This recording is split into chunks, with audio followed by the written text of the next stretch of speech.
അത്യാവശ്യം പാചകം അറിയാവുന്ന എല്ലാവരും ഒരിക്കലെങ്കിലും വച്ച് നോക്കിയിട്ടുള്ള ഒരു കറിയാണ് വെജിറ്റബിൾ കറി. ബ്രേക്ക്ഫാസ്റ്റിന് അത്യന്താപേക്ഷിതമാണ്. ഒരു വ്യത്യസ്തമായ ഒരു വെജിറ്റബിൾ കറി നോക്കാം ഇന്ന്.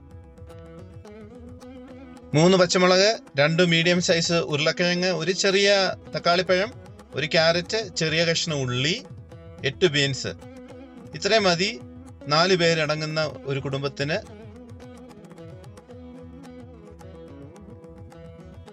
പരന്ന ഒരു ഫ്രൈങ് പാനാണ് നമ്മൾ ഉപയോഗിക്കുന്നത്. പാൻ ചൂടായി കഴിഞ്ഞാൽ അതിലേക്ക് എണ്ണ ഒഴിക്കുക. എണ്ണ ചൂടായി കഴിഞ്ഞാൽ കടുകിടുക. കടുക് നന്നായിട്ട് പൊട്ടണം. അതിലേക്ക് അരിഞ്ഞു വെച്ചിരിക്കുന്ന സവാള ഇടുക. സ്ക്വയർ ഷേപ്പിലാണ് നമ്മൾ സവാള ഇതിനെ എടുക്കേണ്ടത്. ഉള്ളിക്കറിക്കൊക്കെ അരിയുന്നത് പോലെ നീളത്തിൽ അരിയേണ്ട, സ്ക്വയർ ഷേപ്പാണ് നല്ലത്. നമുക്കെല്ലാവർക്കും അറിയാം, ഒരു കറിയുടെ രുചി എന്ന് പറയുന്നത് സവാള എത്രത്തോളം നന്നായിട്ട് വഴണ്ടു വരുന്നു എന്നനുസരിച്ചാണ്. ഈ ഇളം നിറത്തിൽ അതിൻ്റെ കളറ് മാറുന്നത് വരെ നന്നായിട്ട് നമ്മളത് വഴറ്റിയെടുക്കണം.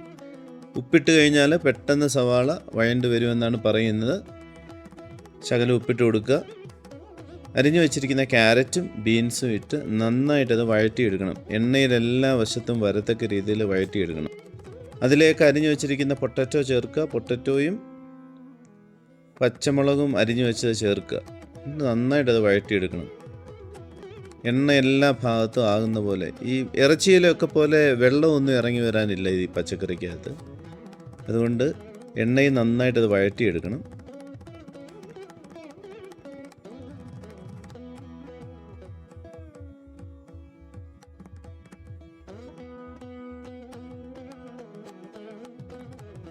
മീഡിയം സൈസിലുള്ള ഒരു തക്കാളി സ്ക്വയർ പോലെ അരിഞ്ഞത് ചേർക്കുക.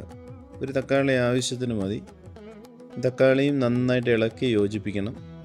അതിനുശേഷം നമ്മളിത് അടച്ചു വെച്ചൊന്ന് വേവിക്കണം. തക്കാളിക്കകത്തെ ആ ജ്യൂസൊക്കെ ഒന്ന് ഇറങ്ങി കഷ്ണങ്ങളൊക്കെ നന്നായിട്ടൊന്ന് വെന്ത് വരാനായിട്ട്. അതിനായിട്ട് നമ്മൾ വെള്ളം ചേർക്കണം. വെള്ളത്തിലാണ് പച്ചക്കറി വേവിച്ചെടുക്കേണ്ടത്. ആവശ്യത്തിനുള്ള വെള്ളം ചേർത്താൽ മതി. നമ്മളിതിൻ്റെ ഒരു 1.5 കപ്പ് 2 കപ്പ് വെള്ളം ചേർത്താൽ മതി. ഒരുപാട് വെള്ളം ഒഴിക്കേണ്ട. ഇനി വെള്ളം വറ്റി വരുവാണെങ്കിൽ പിന്നീട് കുറച്ച് വെള്ളം ചേർത്താൽ മതി. ഇവിടെ ഫ്രഷായിട്ടുള്ള ഗ്രീൻ പീസ് കിട്ടത്തില്ല. ഇങ്ങനെ പാക്കറ്റിൽ ഫ്രോസണായിട്ട് വരുന്ന ഗ്രീൻ പീസാണ് ഇവിടെ കിട്ടുന്നത്. അതിനകത്ത് ശരിക്കും ഐസും ശകലവും ഉണ്ട്. അതുകൊണ്ട് ഇങ്ങനത്തെ ഗ്രീൻ പീസ് ഉപയോഗിക്കുകയാണെങ്കിൽ വെള്ളം കുറച്ചെടുത്താൽ മതി.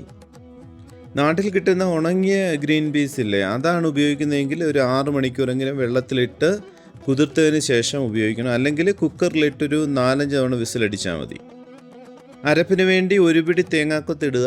അത് നമ്മുടെ രുചിക്കനുസരിച്ചിടാം. അതിലേക്ക് ഒരു കുഞ്ഞു കഷ്ണം സവാള അരിഞ്ഞ് ചേർക്കുക. കൂടെ 1-2 കഷ്ണം ഇഞ്ചിയും ഒരു ചെറിയ കഷ്ണം വെളുത്തുള്ളി ഇടുക, പേരിന് വേണ്ടി മാത്രം. അതിലേക്ക് 1 ടീസ്പൂൺ മഞ്ഞൾപ്പൊടി ഇടുക. അതിനുശേഷം 1 ടീസ്പൂൺ ഗരം മസാല, ശകലം മുളക് പൊടി പേരിന് മാത്രം, 1 ടീസ്പൂൺ മല്ലിപ്പൊടി, ആവശ്യത്തിന് ഉപ്പും ചേർത്ത് നന്നായിട്ട് അരച്ച് നല്ല പേസ്റ്റ് പോലെ ആക്കി എടുക്കുക. അരപ്പ് നന്നായിട്ട് അരയണം, തീയലിനൊക്കെ അരയ്ക്കുന്ന പോലെ. പച്ചക്കറി പകുതി വെന്ത് കഴിഞ്ഞാൽ ഈ അരച്ച് വെച്ച അരപ്പ് അതിലേക്ക് ഇടുക. അതിൽ ജാറിലുള്ള മസാല കുറച്ചുകൂടി വെള്ളം ചേർത്ത് അതിനകത്ത് തന്നെ കഴുകി ഒഴിക്കുക. പച്ചക്കറി പകുതി വേഗമാകുമ്പോഴാണ് ഇത് ചെയ്യേണ്ടത്. അതുപോലെ തന്നെ മസാല അരയ്ക്കുമ്പോൾ ഒരു കാര്യം പ്രത്യേകം ശ്രദ്ധിക്കണം, ഒരുപാട് മസാലപ്പൊടി ഇടരുത്, കുത്തലുണ്ടാകും. അതുപോലെ തന്നെ ഇഞ്ചിയും വെളുത്തുള്ളിയൊക്കെ ഒരു ചെറിയ കഷ്ണം ഇട്ടാൽ മതി, രുചിക്ക് മാത്രം. ഒരുപാട് ഇടല്, അതൊക്കെ ഈ കറിയുടെ രുചിയെ ബാധിക്കും. ഉപ്പ് ഇടണം, ഇടയ്ക്കിടയ്ക്ക് ഉപ്പിട്ട് നോക്കണം. ടേസ്റ്റ് ചെയ്തിട്ടേ പൊട്ടറ്റോ ഇട്ടുകൊണ്ട് ഉപ്പ് നന്നായിട്ട് പിടിക്കും.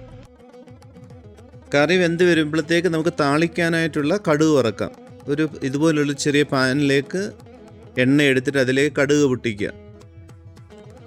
അതിലേക്ക് അരിഞ്ഞു വെച്ചിരിക്കുന്ന ഉള്ളി ഇടണം, കുറച്ച് കറിവേപ്പില ഇടണം. പിന്നെ അവസാനം ഉണങ്ങിയ ചുവന്ന മുളക് ഇടണം. സാധാരണ ഉണങ്ങിയ ചുവന്ന മുളക് ആദ്യമൊക്കെ ഇടുന്നവരുണ്ട്, പക്ഷേ ഞാൻ സാധാരണ അവസാനമാണ് ഇടുന്നത്. ആ കറിക്ക് നല്ല കളറൊക്കെ കിട്ടും. അല്ലെങ്കിൽ ഒരു കരിഞ്ഞ ഒരു മണം വരും. ഒരുപാടങ്ങ് മൂപ്പിക്കരുത്. പച്ചക്കറിക്ക് നമ്മൾ കടുക് വറക്കുമ്പോൾ ഒരുപാട്, ഈ മോരിനൊക്കെ കടുക് വറക്കുന്ന പോലെ അത്രയും അങ്ങ് മൂപ്പിക്കേണ്ട, ഒന്ന് ചെറുതായിട്ടൊന്ന് മൂപ്പിച്ചാൽ മതി. അതേ കറിയിലേക്ക് ഇടുക. കറിയിലേക്ക് ഇട്ടുന്ന ഇളക്കി എടുത്ത് കഴിയുമ്പോഴത്തേക്ക് നമ്മുടെ സ്വാദിഷ്ടമായ വെജിറ്റബിൾ കറി റെഡിയായി. അല്ല, കുറുകിയിരിക്കണം. കുറുകിയിരുന്നാലേ അപ്പത്തിൻ്റെ കൂടെയും ചപ്പാത്തിയുടെ കൂടെ കഴിക്കാനായിട്ട് ടേസ്റ്റ് ഉണ്ടാകത്തുള്ളൂ. ഇനി വെള്ളം പോലെ വരണമെങ്കിൽ, കുറച്ച് ലൂസായിട്ട് വരണമെങ്കിൽ ചൂടുവെള്ളം ചേർത്താൽ മതി. ചൂടുവെള്ളമേ ചേർക്കാവൂ, തണുത്ത വെള്ളം ചേർക്കരുത്. നമുക്ക് ഈ കറിയുടെ കൂടെ കഴിക്കാനായിട്ട് ചപ്പാത്തിയാണ് ഇന്ന് രാവിലെ എടുക്കുന്നത്. 2 ചപ്പാത്തി എടുക്കാം.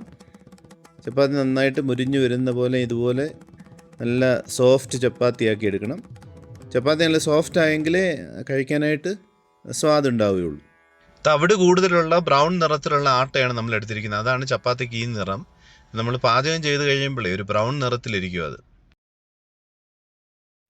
ഇന്നത്തെ വെജിറ്റബിൾ കറി എല്ലാവരും വെച്ച് നോക്കണം. നിങ്ങൾ വേറെ രീതിയിലാണ് ഈ കറി വെക്കുന്നതെങ്കിൽ കമൻറ്റ് ബോക്സിൽ വന്നിട്ട് കമൻറ്റ് ചെയ്യുക. ഈ വീഡിയോ എല്ലാവർക്കും ഇഷ്ടമായെന്ന് വിശ്വസിക്കുന്നു. ഇഷ്ടമായെങ്കിൽ ചാനൽ സബ്സ്ക്രൈബ് ചെയ്യുക, കമൻറ്റ് ഇടുക.